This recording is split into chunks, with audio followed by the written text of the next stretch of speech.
Hello final learning student of class 10th. In this video we will discuss the topic rainwater harvesting. Rainwater harvesting is one of the most effective methods of water management and water conservation. The term rainwater harvesting indicates the collection and storage of rainwater and to be used for the humans, animals and plants. It involves collection and storage of water at surface or in subsurface aquifer before it is lost as surface runoff. The augmented source can be harvested at the time of need. So it is a technique of increasing the recharge of groundwater by capturing and storing rainwater by constructing structures such as pre-collating pits, checks, dam, etc. Now how it is done?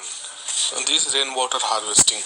So on page number 187, see that is this is your rainwater harvesting picture. This is also known as rooftop rainwater harvesting. Now how it is done? Rooftop harvesting was common across the towns and villages of the Thar in Rajasthan. Rainwater that falls on the sloping roofs of the house was taken through a pipe into an underground tanks, that is circular field in the ground, built in the main house or in the courtyard. So this picture shows water being taken from a roof through like this pipe and here the rooftop has been used for the collection of rainwater and the ground tank has been built to collect the harvested rainwater, and the stored water is used during your dry days. Now at some places recharge of groundwater is also done through abandoned duck well. How it is done? Rooftop rainwater is collected using a PVC pipe like this in this picture. It is filtered using sand and bricks. Underground pipe takes water to some low-lying place for immediate usage. Excess water from the sump is taken to the well. Water from the well recharges the underground, and water is used from the well later on for this. So, what is the importance of rainwater harvesting?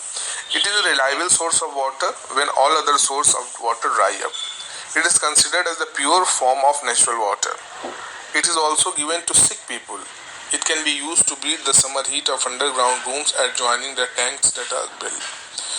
So today in the most of the arid and semi-arid region of India, the practice of room water harvesting is on the decline as a plenty of water is available due to the perennial canals. There are only few houses which still maintain the tanks, but this practice needs to be done and it needs to be propagated properly so that this technique can be adopted as a wide range. So because of that rainwater harvesting, we can solve the problem of water scarcity. So with this this chapter is concluded. So thank you students, thank you very much.